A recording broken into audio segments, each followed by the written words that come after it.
The Boogeyman. It all started with my 3-year-old son screaming in his room in the middle of the night. When I came in to check on him, he was in hysterics. Tears ran down his little cheeks as he cried about how the Boogeyman had frightened him. I let him sleep with me and my wife for the night, thinking it was just a bad dream. The next evening he didn't even want to be in his room, but I convinced him that the Boogeyman was just a figment of his imagination. I was awoken once more by his screams. I rushed to his room to find him in tears again. On the third night, I set up a camcorder in his room in order to show him that there was no monster. That evening there was no screaming and no crying. I was refreshed when I woke up in the morning after having gotten my first good night's sleep in 3 days. However, my son did seem fatigued. He didn't even put up his usual fuss in the morning when we got him ready for preschool. When my wife took him to the daycare, I decided to review that camera's tape in order to find out how he had slept.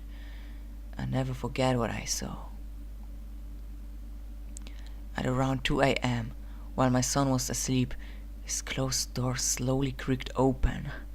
Out of the shadows crept a pale, naked, veiny woman with long white and solid black eyes.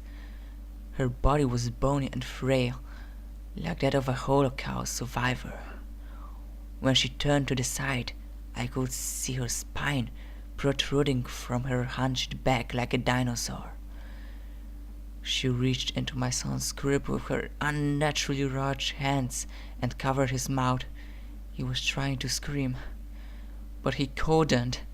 The palm of one of her hands easily enveloped his head, muffling his cries. She snatched him up with that ease that a person of her frame should not even had. Then walked back into the closet with him in her arms. An hour later she returned with what looked like a wriggling maggot the size of a duffel bag and placed it in my son's bed before retreating once more into the closet.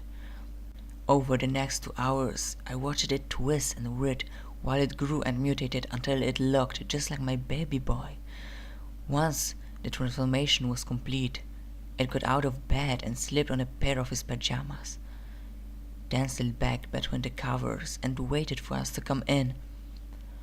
I don't know what the thing is that left with my wife this morning, but I know it's not my son.